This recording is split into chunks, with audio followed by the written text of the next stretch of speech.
Here to switch it up and teach you about business, relationships, and how to not only survive but make it in Los Angeles. In each episode, we will have top influential guests from the world of real estate. We work hard, We stage hard. and we get it done. The power of we.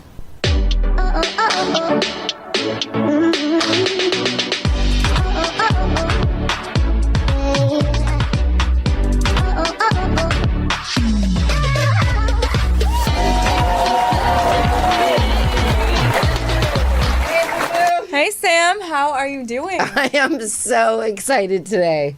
Do you know why? Tell me why.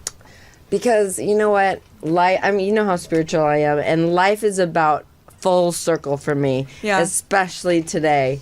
You know, I can remember when you were a little girl. I'd be dragging you to staging. I remember. You know, By my hair. and I think that life is all about what we do, how we do it, and I think it's all planned for us, honestly. I know what believe I'm that. saying? Yes. So with that being said, I'm so excited today. We are having this amazing, amazing human being. She is not only a celebrity, but she is one of my dear friends. Her name is E.G. Daly. She is a veteran actress, singer, songwriter. If you don't know who she is, which everyone knows. You should know. And who is she the voice of? I'm a human being. Woo, Tommy. And she's also been on Friends. She is so incredible. We are so excited to have you on. Welcome to the Power of We. That was really good. I'm excited about, what am I excited about suddenly? I'm excited that you're on. All I thanks, think honey. about, AG, let me go back. Okay, so when I first started staging 14 years ago, I remember coming up to Mount Olympus in this really cool place, and there's this little cute hot thing walking out, and I'm like, okay, who's this? And then all of a sudden I hear oink, oink, oink. I'm like, what kind of a staging appointment is this? It was my piggy Mimi. She's part of the house, part of the staging. You were so cool. I was like, wow, I wish every client could be like you. Thanks, honey. Well, you were really good. You did a great job on my house. That was when I was like, dang, girl. 5. You're good. You're really good. See how full circle it is? Yeah, Do you remember crazy. being at her house? I remember the pigs. You I were remember just a being baby, there. though. How old Yeah. were you then? That was like, you were just little. I don't know, 11, 10? Yeah. Yeah, Yeah, because how old are you now? 23. Yeah, so you're my one daughter's age. Yeah. Yeah, I brought her because I remember. you're an amazing singer, and I was like, Yes. you have to talk to my daughter. I want her to become a singer. Oh, I remember that. I remember that like it was yesterday, but it Yeah. was so long ago. I know, it's crazy. Yeah, it's weird. It's beautiful. I love that we're friends all this time too, Yeah. and we hang out, and then I get to see you grow up, and Aw. it's beautiful. It is beautiful. Also, AG, you are an inspiration to people her age, to people my age, to a lot of A lot people. of people. Thanks, honey. And Thanks. That's really nice. I want you to know that and know how special you are. So our listeners here, you've come so far. You weren't like this huge person when I first met you. I wasn't? No. Maybe I was in my own mind. Yeah. And then it just manifested. No, what but we my all mind- go through ups and downs. Of course.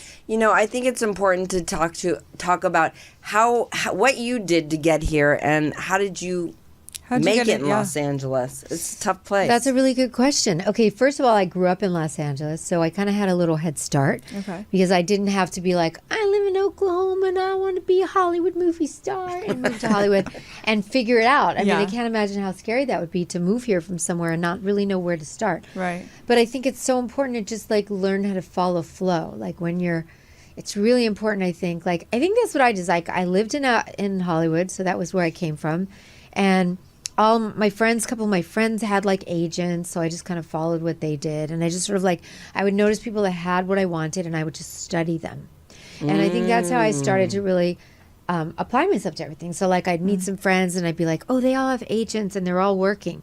And then I'd be like, what are you guys doing? Then I'd find out they were all in a class together.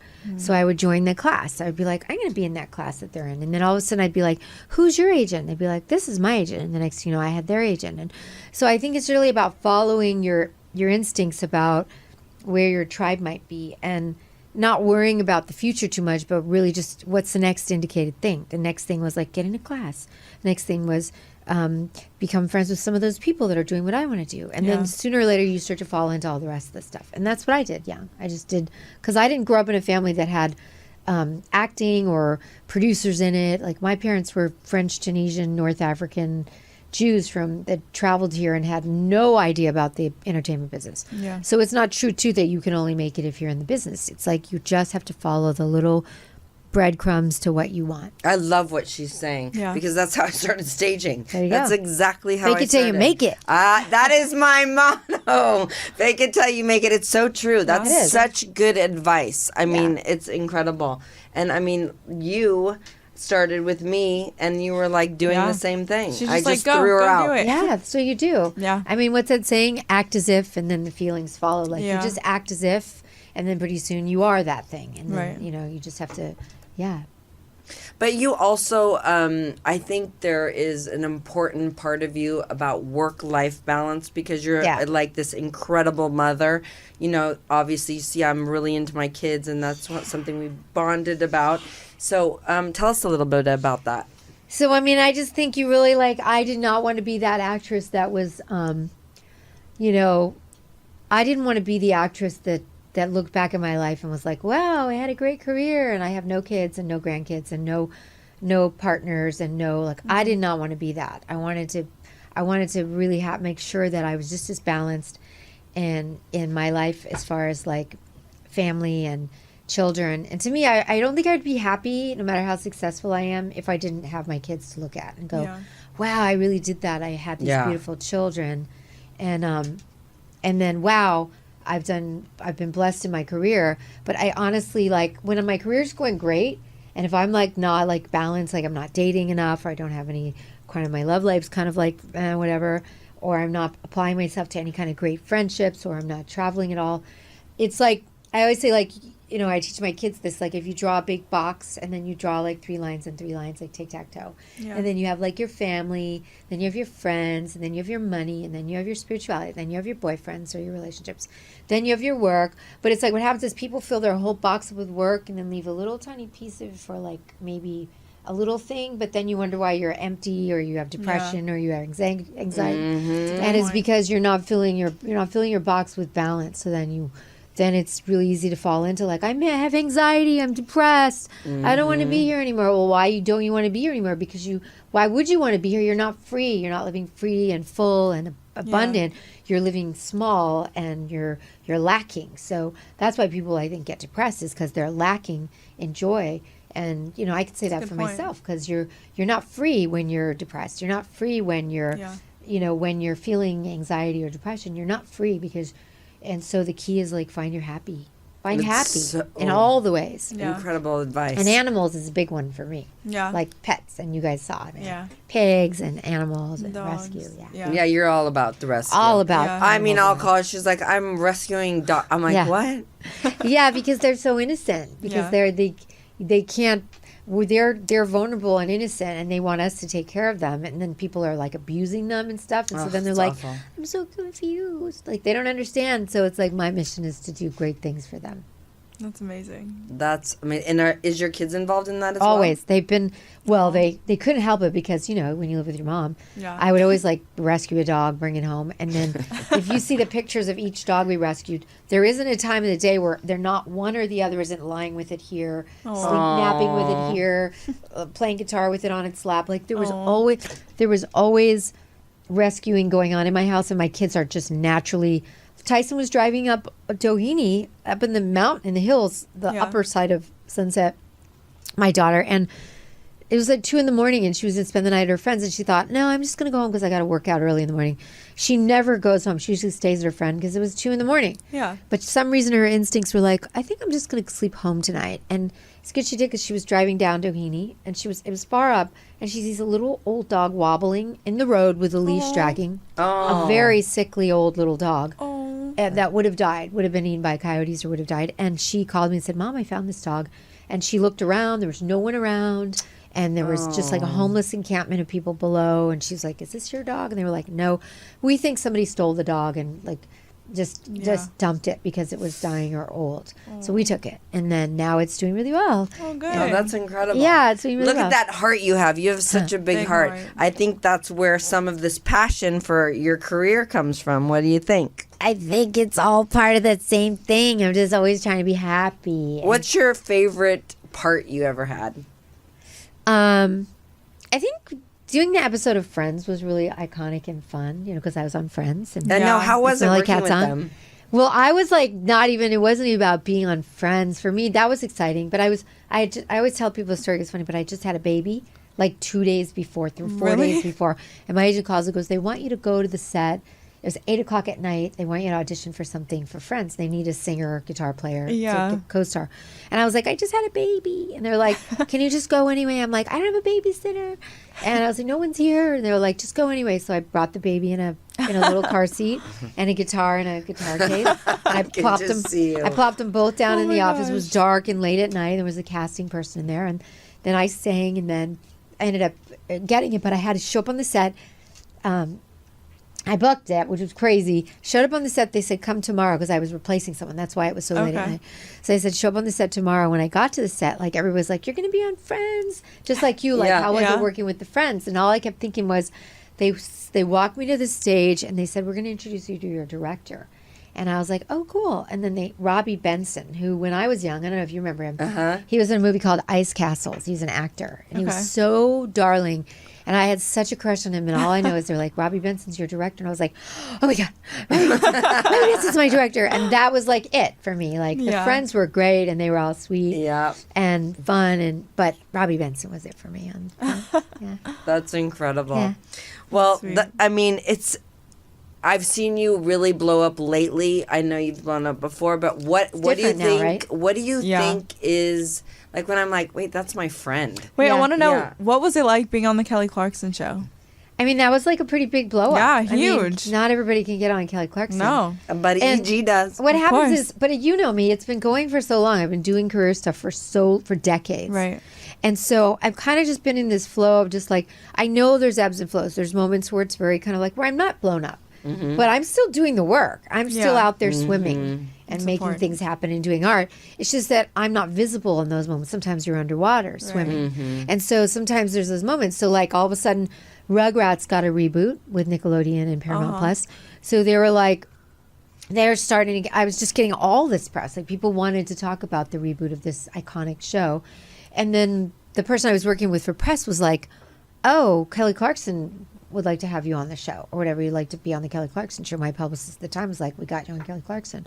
So it's kind of like, that's a big one. Like that's a big blow up. Huge, yeah, that's a big one. And every once in a while there are big ones. When I was young, when I was like in my early 20s, I was on American Bandstand and Saturday Night Live. Wow. And so like, and Saturday Night Live, I was the musical guest when I was in my early 20s. So like I said, there's moments where I'm up above the water and moments where I'm just doing the work under the water. And it's important to like, I think it's just important to be patient because there are times where you're like, I feel like I'm just working hard and nothing's really happening. That's my favorite word. Everybody knows. Patience. Yeah. It's really a good one. It's a good mom word. It's a really hard It's a one. mom word. Yeah. Patient. Very hard for me. It's hard. I mean, I have to work. I have to, teach my kids that. Like, you can't have what I have. You're 22 or you're 23 or 26. You have to work towards it. You'll have moments where you'll have, but you can't have the wins of the decades of work without the decades of work. But you can have the wins of the 5 years of hard work. Right. It's just all, you have to be patient. Are all of your daughters in the music industry? There's the two of them. They both sing, and one is really has released a record, Hunter Daly, and so she just released her first single and has an EP coming out. So she's singing. The other one's wasn't really loving the singing, and she's an artist, but she wasn't loving that you have to like listen to everyone telling you this and that, and it was confusing to her because she's like, that doesn't feel good to me. So she's a real like true. She stays very true to herself, which I love about her. Is she doesn't want to be like run around and listen to people when what they're saying doesn't make sense to her and doesn't feel good. She won't sit in that. She'll be like, I don't like what he's saying. It doesn't feel good to me. I'm not doing that. Okay. And so there's something really cool about that, as opposed to being like a people pleaser and doing whatever anybody says. She wouldn't play that game, so she couldn't do the record because it was a duet at first. It was Hunter and Tyson. Okay. And Tyson is I am not Mike Tyson, but she's all into like beauty and makeup and face products and she teaches people about her grooming. She's like impeccable with that kind of stuff, and she's beautiful. So she's following what makes her happy. And the funny thing is, her work is better when she does it on her own. She doesn't want some like big executive saying, you need to do that or you're not going to ever happen. She's like, you can't tell me that. Yeah. You don't know what's going to happen for me. So she's I not. have one of those kids. So for funny. sure. My son, you cannot tell him one thing. You just need to sit back and watch him grow. What do you think, Nicole? That's how it is. And Yeah, that's great. good, though, because that's a leader. That's somebody that, like, they're running to their own beautiful music. And sometimes that's the way to go. And sometimes it is important to learn to listen.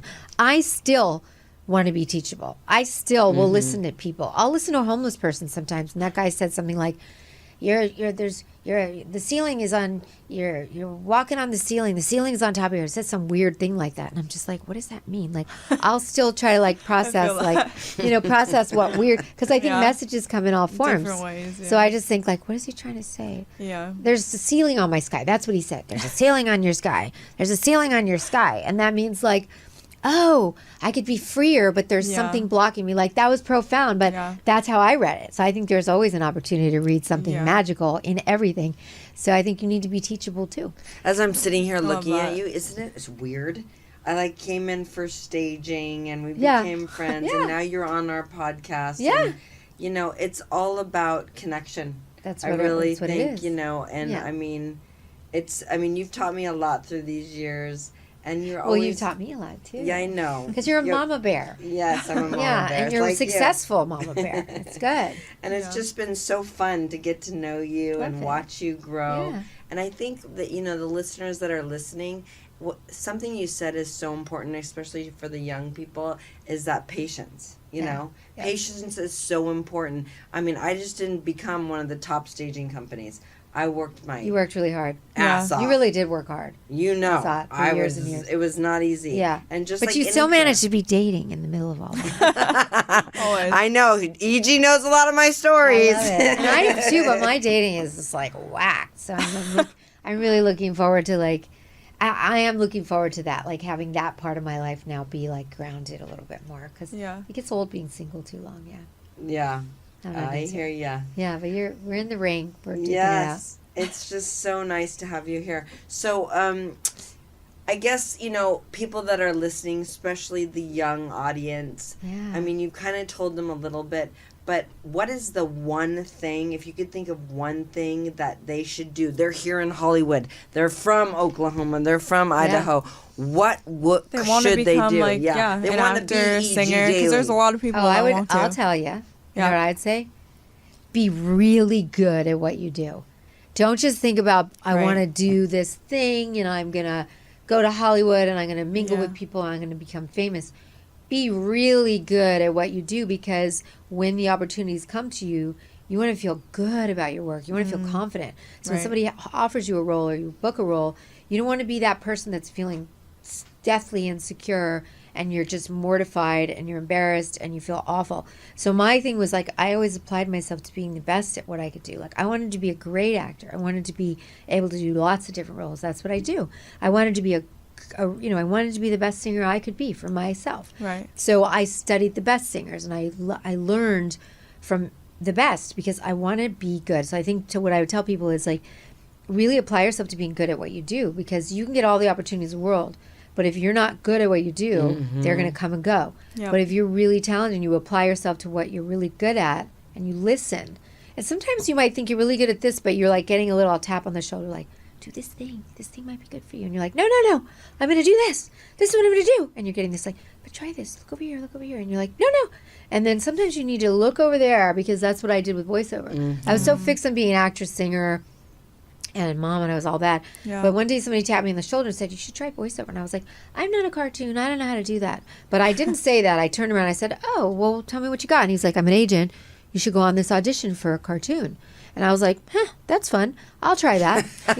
I'll try that. Yeah. I never thought I'm going to be a famous cartoon when I grow up, but I literally listened. I listened to that little, because I call them offshoots, because I did a voiceover seminar where I talk about offshoots, and what that is those little taps on the shoulder that might not be exactly what you think, but they're leading you to something that's going to get you back to what you want. So I said yes to this guy, and then I went on my first audition with this guy for voiceover, and my first audition I booked, and that was Tommy Pickles on Rugrats. Changed my whole life. Yeah. So I always say follow those little offshoots, because you don't know what that's going to bring to you. Like, if you get an impulse or like I'm having impulses to travel right now. Like, I'm kind of sick of LA, and I'm feeling like I want to go to New York. Part of me wants to go to Colorado. Part of me wants to go, and I've been traveling a bit, but something is feeling like I'm burnt on LA. And I live in Malibu too, but even Malibu's a small community. It's lovely. Yeah. But something's telling me I need to go somewhere else for a little bit. And I'm going to listen to that, because I don't know what that's going to lead me to, but I know that's the universe talking to me. So you got to listen. I know. Didn't you just go on a retreat? I did. Remember, I went on one. You're like, where'd you go on? You went to Costa Rica, that was the best thing. right? No, I went to Playa Carmen and Tulum. Yeah, you inspired me. But it was the best thing. I went by myself, and I literally did. I remember. I thought of you because I like One Kiss, my favorite song, and I put on the earphones and I'd be dancing by myself in front of the beach. I thought, I wonder if someone's watching me. I love that. That inspired me. You told me you just took yourself on your own trip. It's so amazing to travel by yourself. Which reminds me, so I have a daughter. Did you know that? Yeah. She's 23, and she just went on her first vacation. Where'd you go? How was that? I went to Florida and New York. Wow. New York was incredible. With someone or by yourself? I went by myself. How was that? It was amazing to just get away. And was it hard to be alone all the time, not have someone to eat with or go to a restaurant with? Well, I went to visit my friend Dasha first, and she got sick, so I actually spent a lot of time by myself. But it was just nice to, explore a different place, and I feel like I just met so many people. I met more people on that trip than I do in LA. Mm-hmm. That's amazing. Talking traveling to is good. Traveling is really good. I used to travel a lot by myself when I was young, and then after I got married and had kids, then I found myself I really wanted to be around people, because when you live with kids and their friends and their boyfriends and housekeepers and nannies and whatever, I just really like having a house filled with people. So then all of a sudden in the last 10 years, I found it was hard for me to travel alone, because I just felt like I was in my head too much. Yeah. But I think I'm getting ready to go travel again by myself. It's incredible. Yeah. I highly recommend it. Yeah. Like she said, you meet so many cool people. Yeah. It forces you to talk to more people. It does. I feel like, because you're not just going to sit there. So. Yeah, it does. Yeah. I'm gonna take you. I'm gonna do another trip. But I did just go and do a trip to Costa Rica for a week with my daughter. But it was a very interesting trip, because that particular trip my daughter had already done. It was this beautiful retreat, wellness retreat, but it was about ayahuasca. Oh, really? Oh. So I did 4 days in a row of ayahuasca, that? which is for people to know, it's not like you're going out to do drugs. Yeah. It's considered a plant medicine. It's been around for forever, and indigenous people have done it forever. And indigenous, is that the word? Anyway. Yeah, that's it. But it was a really powerful thing, and it just really wakes up things, and you see things that you need to maybe change, which is why I think I want to travel, because I feel like I saw a lot of things that were saying it's time to shift things up a bit. Yeah. That's incredible. That's very cool. Yeah. I thought you went by yourself, but you went with your daughter. I went with Tyson, and we had a really nice time. Yeah. It wasn't just ayahuasca. I mean, you do spa, you get massage, you do hot baths, you do go to the beach. It was more than just that, but it's a wellness. Retreats are where it's at for sure, especially if you live in a big city like Los Angeles, New York, Miami. Yeah. Just to decompress. Yeah. Especially with people that are like us dealing with clients every single day. Yeah. It's definitely it's good to preserve your energy and just recharge. Yeah. Yeah. So I know that So do your kids want to stay in the business, or would they rather have their own companies, or? I think. And how come you haven't worked with them? I have worked. They both have done. I've been recorded with them. I've had them in the studio since they were little girls, so they've been singing with me. I worked with them their whole life with their singing, so I've always done that. But now they're older, so they want to have their own identity. They don't want to just be under mom's wings. Right. So I try to give them their space. What was the question about? What was the actual? And then you said something about do my kids. What do they want? Yeah, what do they want? One that doesn't want to sing. That's cute. That's interesting to me. So does she want to start her own company? I think she does. I think ultimately she's an entrepreneur. I think ultimately, I think Tyson, first of all, will be happier if she doesn't have people telling her what to do, because she's kind of marches to her own beat of her own band, which is the beat of her own drum. Yeah. She's kind of her own So I think ultimately she could do anything. She could do a product line or face line or hair product line. I mean, she's just stunning. So if you look at her, you'd think that would just make sense. I am not Mike Tyson. Go check her out. You'll see what I'm talking about. She really could she's the kind of person that somebody might see at a party and then give her a brand to do. I think she would be good with something like that. And I think kind of falls in line with her, just as long as it's not something where she's having to have a bunch of people tell her what to do all the time. Yeah. She's her own little person. So as long as it's something where we want you to represent this beautiful brand because that's how she looks so amazing. So I think that's kind of something she might want to do. And who knows, maybe music will come back around, but she won't do it the way people are doing, where you're grinding and you have all these people bossing you around, and and then she doesn't feel like she can listen to her own flow. She wants to stay in flow. My other daughter, I think is doing what she wants to do right now. She'll probably do more movies and more on camera. Yeah. I think that's coming, and she does do a lot of those type of things. But I think she would want to do more on camera, more films, just here and there, and then do her music. I think they're both on track. Yeah. That's great. So what's next for you? Well, let's see. Besides travel. Finding a new boyfriend, partner, dating, because that box has been empty lately. I've just been dating. Yeah, I've been dating. Everybody's cool, but not quite the. Are you on the dating apps? Yeah, I'm on all those. It's tricky. Sometimes they'll recognize they're oh, there's Dottie, and I'm next. Swipe left. They'll which you don't want to date someone that's fanboying you. That's not good. Yeah. So just finding someone that's my equal, or equal or better. Yeah. But for me, I have this movie out called The Blonde Experiment, and that's a really cute movie. You guys can actually go download it. Where can you download it at, Ace? Yeah, but it's called The Blonde Experiment. It's really fun. You guys are going to love it. I can't wait. Because it's about being blonde. Why didn't you tell me? What's wrong with you, girl? This girl's crazy. I am obsessed. You're going to love this movie. It's really goofy. It's reminds you of an old time, funny, just easy, funny. Where'd you film it? We filmed it in LA right before COVID, and then we had to pick up and film a little during COVID. But the two girls that are in it just got nominated for some stuff. It's in the film festival circuit, and it's really cute. Is it on Netflix or? Right now we'll give you the link, but there's a link where people can actually screen it. So we'll give that to you. And then let me see what else. I'm going to Nashville to go do some writing with some big producer people that I know. And the next, let me see what your notes are. Oh. Better Off Dead, right? So I did recut the Better Off Dead song that was called One Way Love, that everybody kept saying they wanted it and they couldn't find it. It's from the movie Better Off Dead. And so we recut it and re-released that. And that is the B-side of a Go-Go's tribute song I did. We Got the Beat. These are all out there. Oh, I love that We Got the Beat, that was just recently released on an indie label. Sympathy for the Artist, I think it's called. They're great, and they do a lot of really cool projects, and they actually print discs. But that's One Way Love is the B-side of the Go-Go song. There's also a video with that one. So that one's out. We Got the Beat, my version. And the Go-Go's actually loved it and popped it on their pages, and were telling everybody about. Wow. And they did that because the Go-Go's were inducted into the Hall of Fame. Amazing. So I went ahead and was on that Go-Go's tribute album. That was fun. That's it? That's all you have? I mean, I don't know anything good else. Rugrats.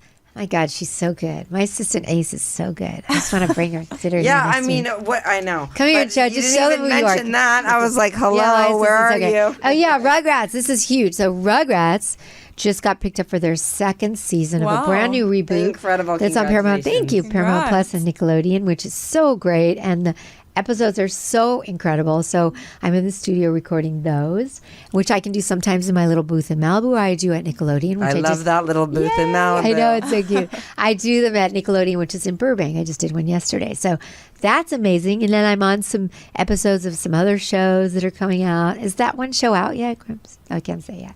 Anyway, I'm on some other new show that I can't say that I do.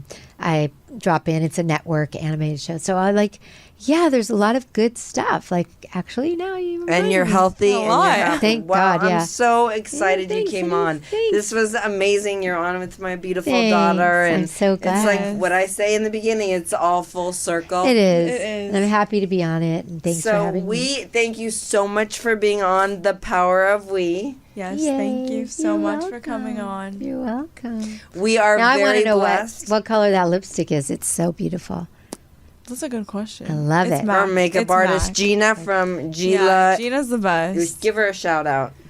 I we'll put her on our Instagram. Yeah, I love it. I always shout her out. She's the best. But yeah, I look like I have no makeup on next to you, but that's kind of good. Because in my ayahuasca ceremony, I had this revelation, which is that I'm a nature girl. And ever since I came home, I realized that's really who I am. I'm kind of an earthy nature girl. Yeah, you definitely are. You've always been that way. It's good to be one with the earth. I'm one with the earth. Yeah. My dog, Ruby. Well, thank you so much. This is EG Daily, and how do we find you? You can find me at Real EG Daily on Instagram and TikTok. I have a lot of fun stuff on TikTok. You can find me at on Facebook. I have a Facebook and a regular one, and Twitter is probably Real EG Daily. But my main thing is Instagram and TikTok, which is Real EG Daily, and also egdaily.com. Yeah, there's a lot of stuff up there. Great, thank you so much. You're welcome. And watch season 2 of the Rugrats. Yay! Oh, oh, oh.